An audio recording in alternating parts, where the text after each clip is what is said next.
Awesome. If you can hear me from the lobby, if you would make your way on in for Discipleship Hour.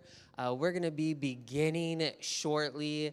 We're just so excited to have you, Kirsten, to share about your research with us about dinosaurs and soft tissue. Before we begin, is it okay if we pray? Let's do it. So let's pray together. Dear Lord, we do thank you for this time that we're able to gather and to see how the Bible and what we observe in our world do not contradict, but that you have given us an accurate description of our world. And so we just thank you for Kirsten and everything that she's done to prepare this, all the research she's done. Just pray that you would bless her talk today.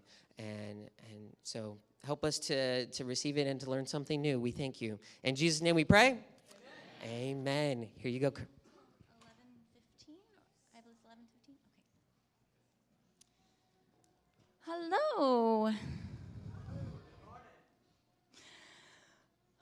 I am so excited to be here. I've been looking forward to this for a very long time. And it's been several years in the making, so thank you so much for giving me the opportunity to share this with you guys. Something I'm super, super passionate about, very big nerd, and I'm so excited to share this with my church family. You guys are, I've shared this with the scientific community several different times, but you guys are more important to me than the scientific community, so this is more important to me than those other talks. So thank you for letting me come. All right, so for the last few months, we've been doing an archaeology series to look at the archaeology of the Bible and how it is trustworthy and historically accurate and textually accurate. And all of those things, I know, build my faith in knowing that our Bible really is true and it's trustworthy, and we can read it without having to worry at all that it is accurate. And so today I would like to show you one little piece of scientific accuracy. So we've seen a lot of these other aspects of the Bible, but scientific accuracy is what I'm going to show you today. So I'm praying that this would increase your faith and that you would just go home with a newfound respect and newfound awe of the book in your lap. Sound good? Okay. All right, so this is one of my favorite verses. Behold Behemoth, which I made, as I made you. He eats grass like an ox. Behold, his strength is in his loins, and his power in the muscles of his belly. He makes his tail stiff like a cedar. The sinews of his thighs are knit together. His bones are tubes of bronze. His limbs like bars of iron. He is the first of the works of God. Let him who made him bring near his sword. So his bones are tubes like bronze, and his limbs like bars of iron. So we're going to talk about those bones today. Let's see. Oh, okay. So when I tell people about my research, a lot of times, is my mic still on? Yeah, okay. A lot of times they will ask me how I even got into this. So I'm going to give you a really brief intro how I started to do this. So I have loved creation science since I was in high school. Fell in love with it, fell in love with science in general. After high school, I had a brief internship and worked at Answers in Genesis briefly. And that just fueled my passion. I met a lot of really amazing people there. And then went on to get my degree in biology and then master's in zoology. And then went on to be a stay-at-home mom with homeschool all of my kids. So that's how I've been using my degree since then, but also teaching a lot of classes in the community science classes. But this kind of fell into my lap 3 years ago. So our little homeschool co-op went on a field trip to the Castle Rock Creation Museum, the Mount St. Helens Creation Museum. And I learned there that a renowned scientist, Dr. Mark Armitage, right here, was going to come and do a lab there. And he was looking for volunteers who maybe knew microscopes a little bit to come and help him with his lab. And so I volunteered to help him. It was the first time I had met him, but he was doing a dinosaur soft tissue lab at that museum. And at the end of his talk, he said, "So, I'm going to Montana in 6 weeks, and I'm looking for volunteers to come and help me on our digs because I'm getting older and I need younger people to come up and help me with these samples." And so I went home that day, and my wonderful husband, David, is very, very supportive. And I said, "Can we go on this dinosaur dig in 6 weeks?" And he's very adventurous, and so he did. He said yes, and we all left, all 4 of my kids. We went on this dinosaur dig 3 years ago. And we've been volunteering since then. And just this last year, after meeting Dr. Armitage several times and getting to know him, he found out about my science background, and he asked me if I wanted to be a part of his research team. So I got my own project this year, and I'm going to show you that project. But this picture is, where'd my water go? From a talk that I got to give at the University of Houston in Texas this spring. And that's Dr. Mark in the middle and Keith Holcomb on the right, founders of Dinosaur Soft Tissue Research Institute. So if you go to their website, the very first thing on their website is all of his publications. He's very prolific with his publications, and he's discovered some amazing things.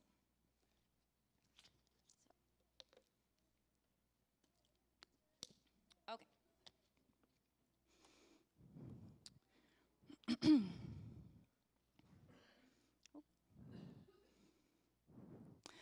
Okay, so where do we dig? So it's in Montana in a formation called the Hells Creek Formation. You may have heard of it. It is world famous for the fossils that it provides. The very first T-Rex was found here. It's a formation that is through Montana and North and South Dakota, down into Wyoming, and even up into Canada in South, in Saskatchewan and just up there. I'll show you a map later. And this is on, this is Shayna Beisch. She's the owner, or part of the owners of the Beisch Dinosaur Dig Ranch in Montana, who let us come and dig. And they have this gigantic ranch, thousands and thousands of acres, and 7,000 of their acres are in the Hell Creek Formation. And so she is a self-taught paleontologist, basically. She hasn't had any formal training, but she grew up on this farm. This farm has been in generations of their family, and she takes people on fossil digs out there. So as I'm going through this talk, do you see, I'm going to turn the picture. On the right, this is the Hell Creek Formation. And do you see the lines here?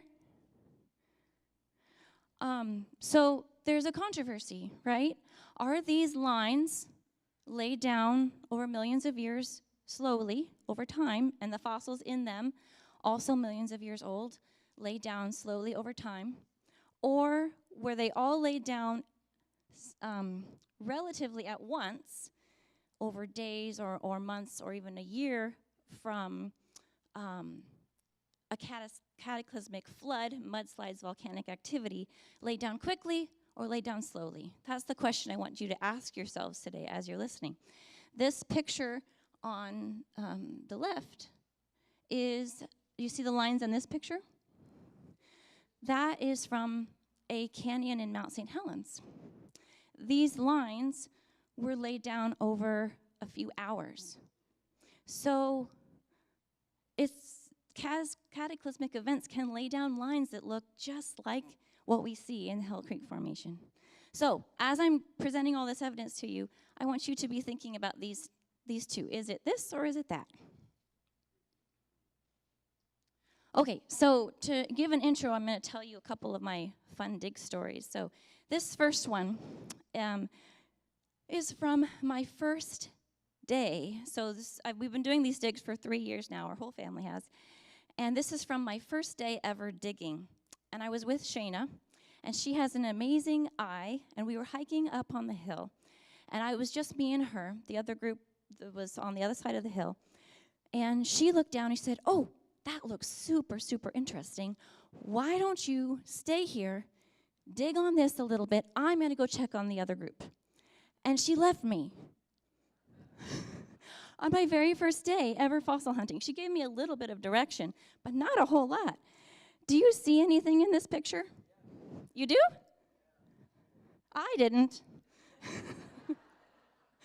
So this right here is a fossil sticking out of the ground, and she has eagle eyes, so she spotted it right away.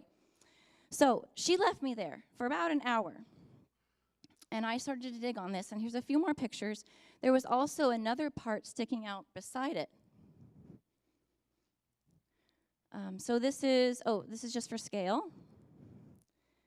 And then this is about an hour, about an hour into me digging. I was being very, very careful. And this is at the end of the second day. Can you tell at this point what it is? Not quite yet? All right, this is at the end of the third day we were digging on it. Now, can you tell what it is? It's a triceratops skull. It was a triceratops skull we found on the very first week that I ever went on these digs. And this is even rare for this farm, this ranch.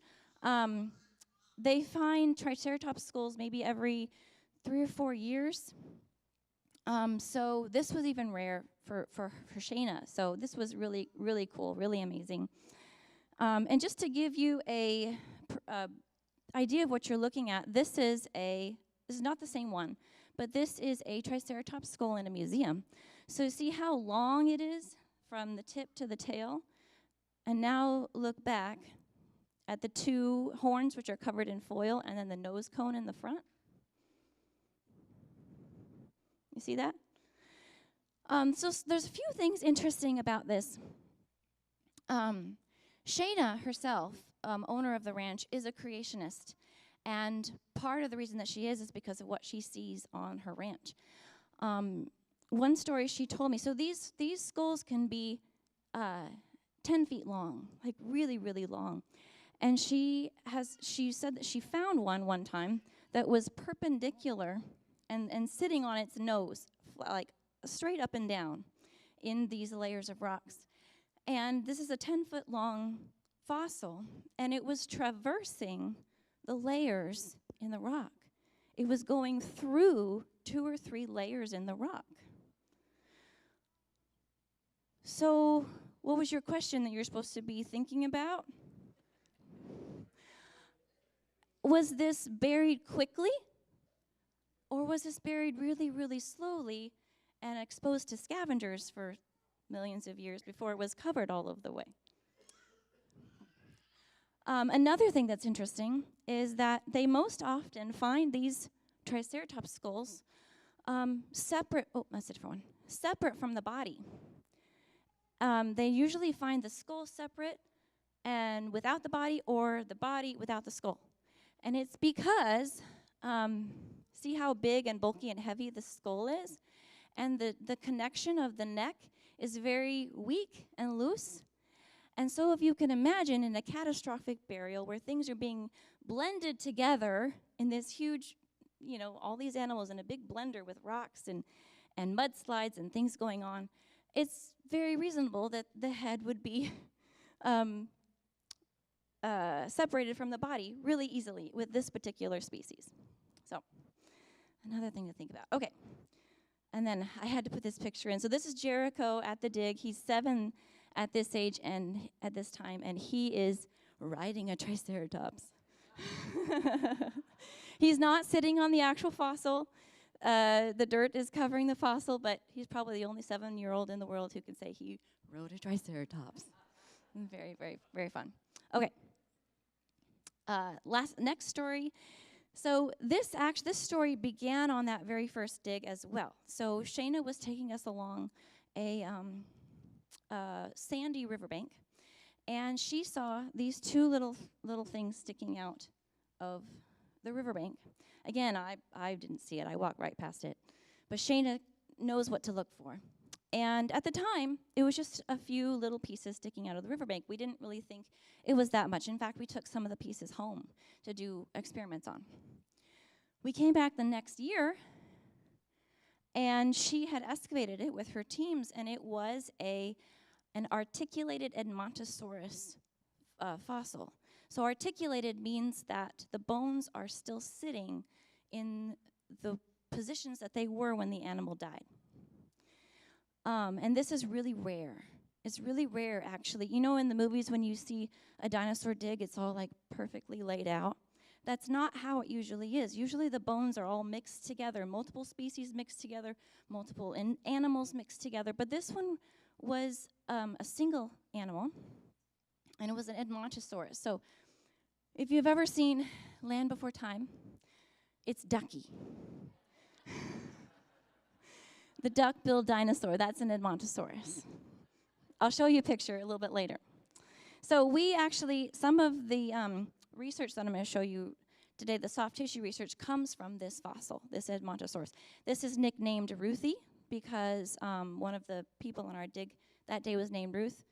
And the Triceratops I showed you before is actually named the Jericho fossil because Jericho was there with us, and he is a cool name. So, all right, so this is, again, the Ruth Edmontosaurus. This is a hip bone, I believe. And this is Danny, my son Danny, brushing a bone off.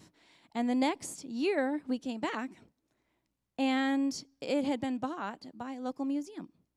So this Edmontosaurus is now in a museum in Montana, and they're going to continue to work on it and make it all pretty and standing up like you normally see in a museum. Right now, it's in its field jacket.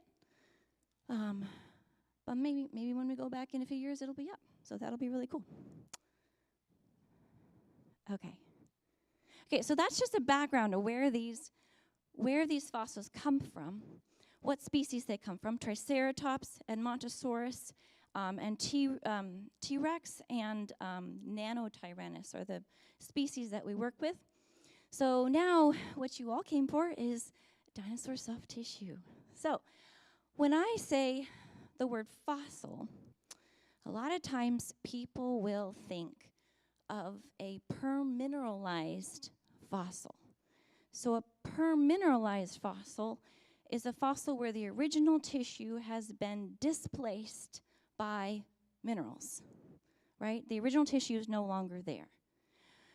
These fossils that we pull out of the ground are not permineralized. They are original tissue, and they are bone. And I'll show you how we know that. First of all,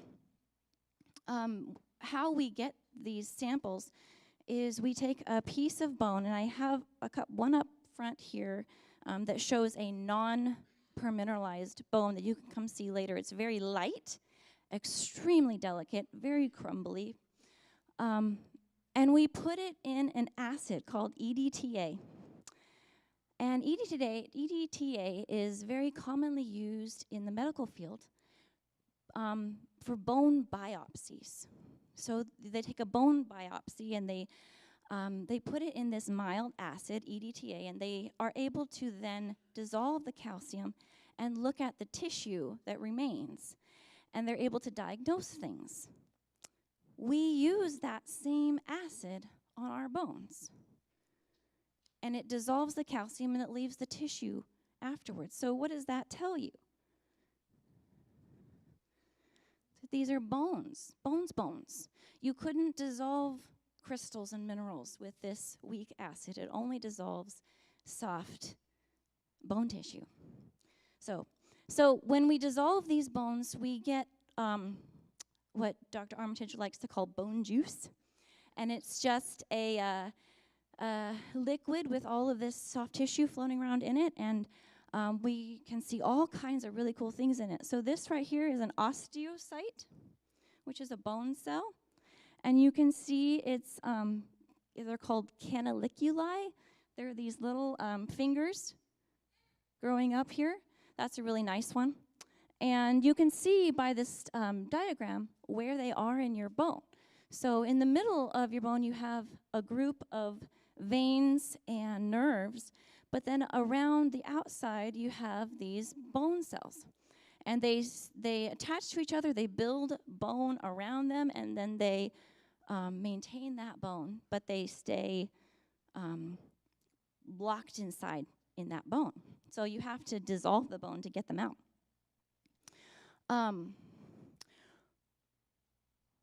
This has been confirmed by, this is a big word, immunohistochemistry. If I was teaching a class, I'd make you say that with me. Immunohistochemistry, and that means that we have, scientists have engineered different dyes that can adhere to certain proteins. And scientists will use that by administering the dye, and then they can see where that dye adheres to the tissue, and they can see whether there's certain proteins there or not. There are certain proteins that are associated with osteocytes, and these cells adhere to that dye. So it tells us that there are original osteocyte-specific proteins still in these cells. Proteins still in these cells. Proteins are not supposed to last very long. It's even amazing that we're finding them in bones that I believe were laid down in the flood around 4,000 years ago. It's even amazing that we're finding them from that old. So you can imagine how much more of a leap it would be to find them in bones that are millions of years old. Okay, next one. So this is my favorite. I took these two pictures in Dr. Armitage's lab. These are dinosaur nerves. So the reason that one is colorful is it's being shot through a very fancy microscope with light that has been bent so you can see the outline of what's inside of it. Well, like refraction.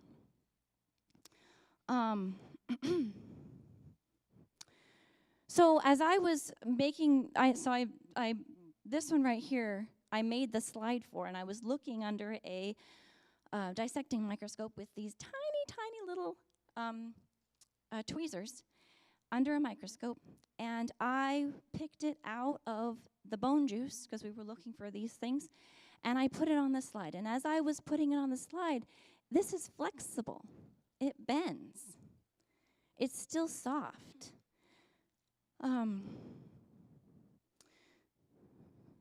It's just incredible to me.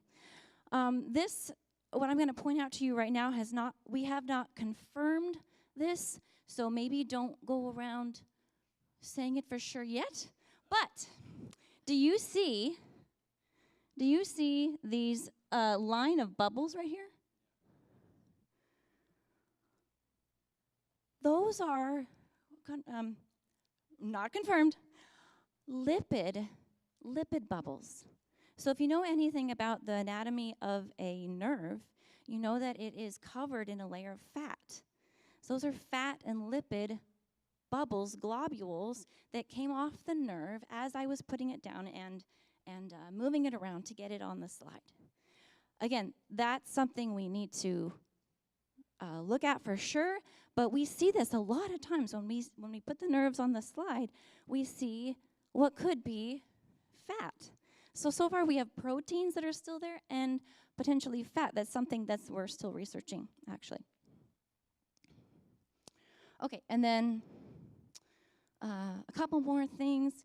So these are, two of them are from Dr. Armitage's work. The first one is a blood vessel valve that also came from this bone juice, probably from a triceratops. It's right here. So in your veins, you have valves every so often that help the blood to flow one direction so that it doesn't come back through, right? And so these valves are all throughout your veins. And Dr. Armitage found one in one of his distillation. And what's interesting about this is that, do you see how it's blue? It's bright blue.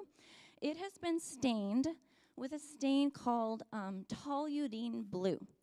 And that is a dye that is used a lot in science. And it is designed to adhere to nucleic acids. Can anybody tell me what a nucleic acid is?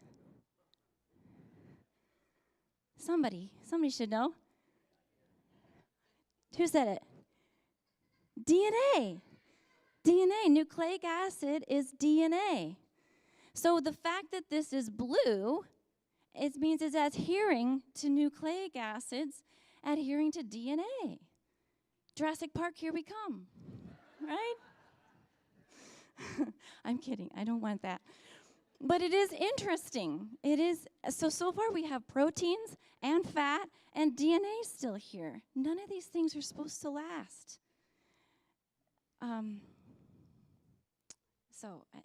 It blows my mind again, just even as I'm talking about it. Okay, so the second one here is calcified cartilage cells. So a lot of animals, and even us when we're young, a lot of our bones are partly cartilage, and then they ossify, or they mineralize, become bones as we get older. And we can tell which bones in a dinosaur were ossified cartilage, were started out as cartilage and then became bone. And this is a really cool picture because this is showing 2 dinosaur cartilage cells right here. It's kind of dark. Sorry you can't see that super well. But it is 2 cells in mitosis, which means that they're in the process of breaking apart. And they've been frozen in time, breaking apart. And you can see the nuclei where the DNA is, right here. Those 2 white arrows. So this is, again, I don't know if they stained this to check for the presence of DNA, but you can see the nuclei in these cells. The third one is another picture from Dr. Armitage. This is a blood vessel coming out of the bone. And this, again, is soft. This is after we have decalcified at least the surface of the bone, and it is soft. Now, as I'm talking to you about this, I want to dispel a myth because I want you guys to be the best that you can in talking to people about this. We have not found blood cells. So I see that a lot of people say that, or I even see it in literature sometimes. There are some structures that were mistaken for blood cells, but they have been shown to not be blood cells. So don't go around saying that, okay? But what we have found are osteocytes, bone cells, nerves, blood vessels, cartilage. We have found those, okay? You're going to see a picture later on about what was mistaken for blood cells, but they are not. Okay. Okay, so now I'm going to show you the presentation that I did in Texas in the spring. And I am not cool enough to have my own dinosaur soft tissue project quite yet. But my project here, I think you'll see, is, I think, just as cool. And it really supports all of this research that I've been able to be a part of with Dr. Armitage. So without further ado, this is what I presented to a room full of evolutionists, of secular scientists at a microscopy conference.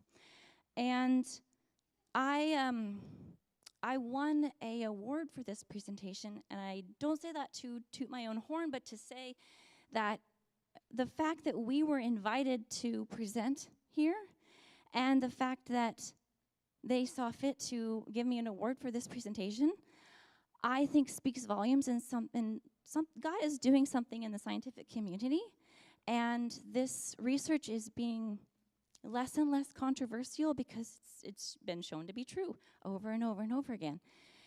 And the scientific community is accepting it. And I'll talk about this at the end too, but pray for eyes to be opened and connections to be made as we're presenting this data in the scientific community. All right. Characterization of nematode populations within hadrosaur bones at Hell Creek, Montana. That's a mouthful. But Okay, so again, this is the Hell Creek Formation. These formations are made out of mudstone, sandstone, and clay. They are from the Cretaceous period. I had to say that in my presentation because it was an evolutionary meeting.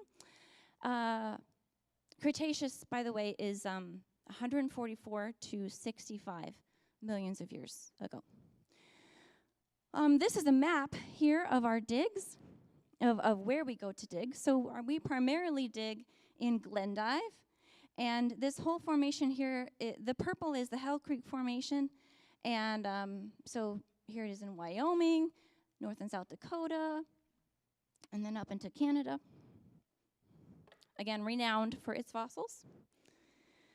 These are the species that we primarily look at. So this is an Edmontosaurus. So if this is Ducky, Edmontosaurus enactans, Triceratops, and a Nanotyrannus. Nanotyrannus is a little bit of a controversial species because we're not sure if it is a juvenile T-Rex or its own species. That's still being debated, but we call it a Nanotyrannus. Okay, so our research, this research, primarily looks at slides of thin sections. These are ground thin sections, 40 micrometers thick, thin enough that you can see light through it through a microscope. And we look for all kinds of things in here. You can see osteocytes, which I showed you before. Those little black dots. Those are osteocytes. And these are the blood vessels and the remnants of blood clots, not blood cells, but the remnants of blood clots, crystallized blood clots. But as we were looking at these slides, we saw something interesting. What's this? And this? Any idea? What? No? I think I heard it from one of my kids. I'm not sure. Worms. You didn't think you'd come to church and learn about little microscopic worms, huh? Well, welcome to Calvary Chapel. So these are nematodes. Nematodes inside these bones. What is a nematode? So a nematode is a microscopic organism. It's actually the most common animal on Earth. 1 in every 4 animals on Earth is a nematode in the soil. They are in every soil type, in every environment. They can be parasitic and live in living things. They can live in the water. They're everywhere. There's lots of different kinds of nematodes, over 1 million different species. They're essential for creating soil, very, very good for the soil. They go through molts as they go from juvenile to adults. They usually lay eggs. They're in generally the 70 centimeters top soil of our soil. And they're categorized by what they eat. So there's a fungivore, which eat fungi. There are bacterivores, which eat bacteria. There are herbivores, which eat plants. So very important species. But I want you to look at a few of these organs here. This one right here is called the esophageal gland. You don't have to remember that. But look at the shape. And now look at this slide. These are thin sections of the enactans jaw. And if you look over here, you see that same gland right here. Now, the question we had to ask ourselves is, are these nematodes extant, which means are they nematodes that lived in the soil and have burrowed into the bone in search of nutrients? And they're living in the bone because there's enough nutrients there to support them. Or are they parasitic? Were they in the bone when the dinosaur died? So those are 2 questions that we're trying to answer, really. And one of the reasons that we think it's the former, they are extant, meaning alive today. Extinct is alive in the past. Extant is alive today.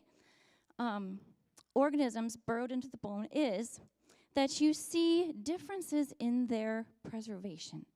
So this one on the right, you see how some of it is really dark and fuzzy, and some of it is really clear. You can see that organ right there. we fix these bones, meaning we put a chemical in them that freezes all of the material, all of the tissue. But nematodes are notoriously hard to fix because they have a cuticle that protects them.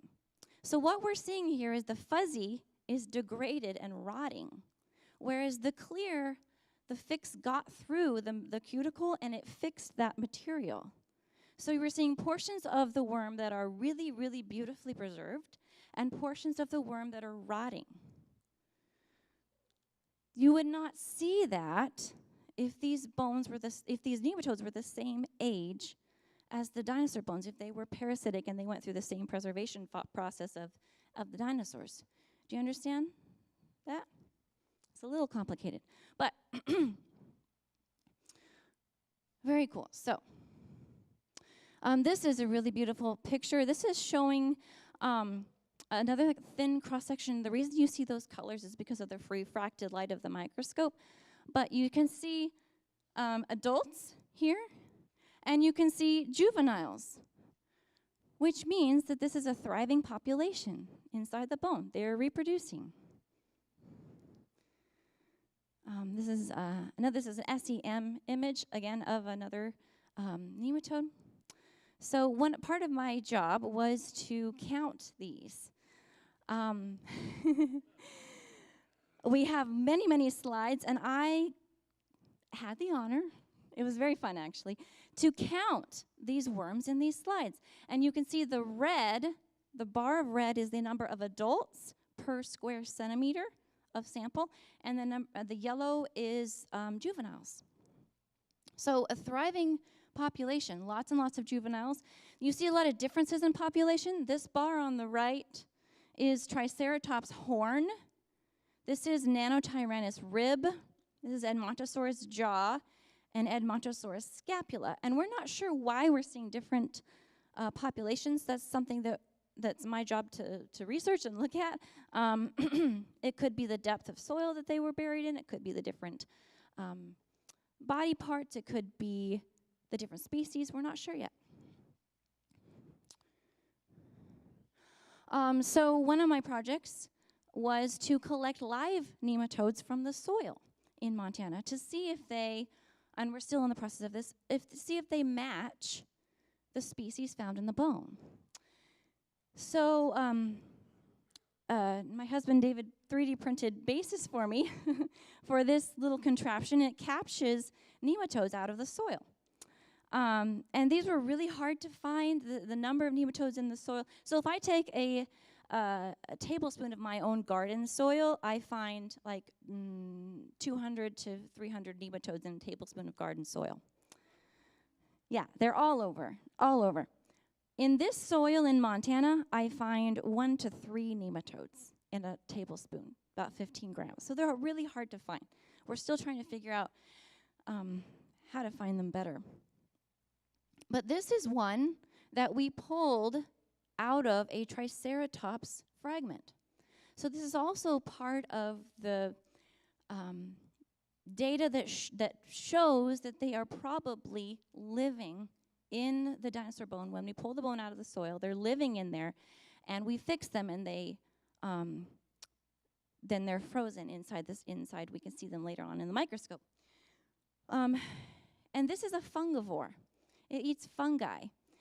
We are kind of uncovering a whole food chain in these dinosaur bones. There's bacteria. The fungi eat the bacteria. The nematodes eat the fungi. And we're even finding insect parts that eat the nematodes. There's a thriving ecosystem inside these dinosaur bones. Yeah. Isn't that amazing? This is something that hasn't been reported on yet, these nematodes in bones. Well, except for I have one little abstract that got published, but nobody's been reporting on this yet, so very exciting. Let's see, making sure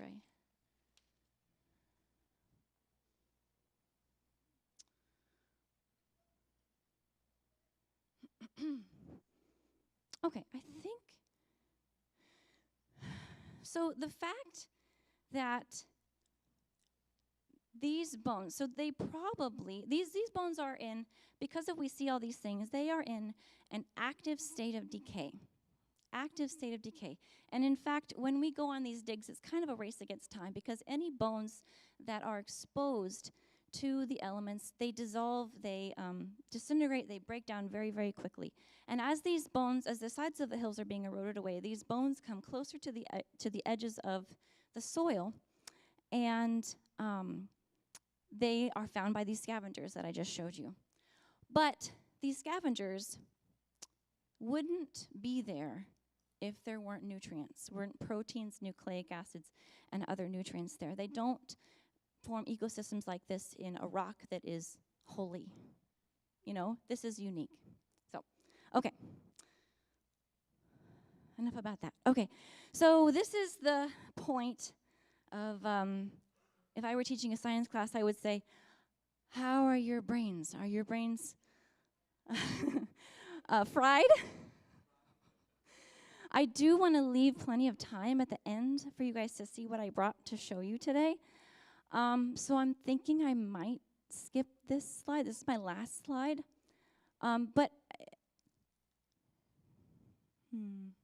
Okay, really quick. So there is a rebuttal to this soft tissue. So first of all, when we present this data, we get all kinds of people coming in and saying, how in the world are you finding nematodes in these bones? How in the world are you finding nerves? What does that even mean? And our response is usually to smile and nod and say, I don't know. We are as flabbergasted as you are. It's amazing that we find them, and that's why we're researching this, because this is really interesting. We don't know why they're here. That's usually our response. Because if we were to make that connection with them and say, well, we don't actually think they're as old as you think they are, we wouldn't be invited back. And we want to be able to present this research. But there is a rebuttal to this soft tissue, and a paper published by Mary Schweitzer, and I can send it to you if you'd like to see it. She proposed that iron makes complexes with other chemicals and kind of fixes the tissue so that it can last for a long time. First of all, iron has never been proposed to be a preservative.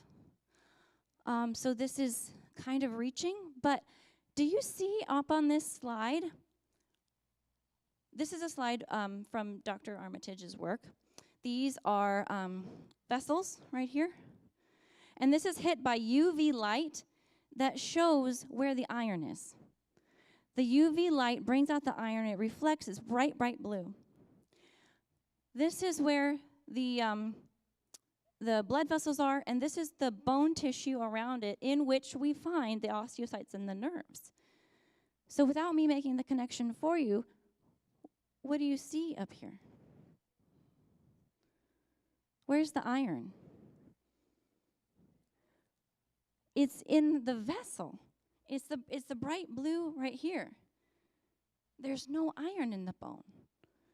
So even if the iron did act as a preservative, it can't account for our osteocytes and nerves because there's no iron next to it. So just a little rebuttal. All right.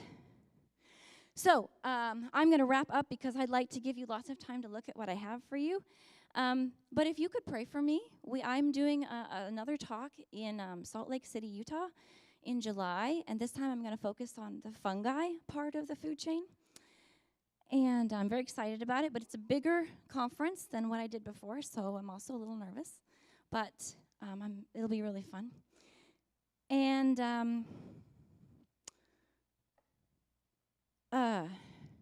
do I have any of my science students here? Do I have? Elena, can you come up, please, and stand beside a microscope and help people focus it? That's all you have to do. When I'm done. So I'm going to stand beside a microscope and help you focus it. So one of my microscopes up here has a nerve in it, and one has an osteocyte, a bone cell. It's one thing to hear about this from other people, but it's another thing to see with your own eyes. And so I wanted to bring this so you can see with your own eyes what we are researching here. And I also have some fossils, which remember are not necessarily permineralized. They're bones up here that you can see as well. Some papers. And please be careful with the microscopes. Don't touch anything of the microscopes. Just focus it. We will show you how to focus it. Okay? Okay. Oh, you know what? Don't do it quite yet. Okay. So I was very excited. I asked Pastor Ben if I could give this talk to you guys. And he said yes, and he gave me this date. And I was really excited, and so we accepted it. But we actually pushed back our dig a couple days to be here. So my family is in travel clothes, and we are packed up in our van, and we are literally leaving right after this to go to Wyoming for another dig. And you can see where we're going right here this time. It's a new spot. But, oh, why is it not? It's not going to the next slide. There we go. Thank you. Oops. There we go. No. Okay, I will put it down. Thank you. So with that, I'm off to Wyoming. But I'm going to stay for a few questions. All right? That's it. Thank you.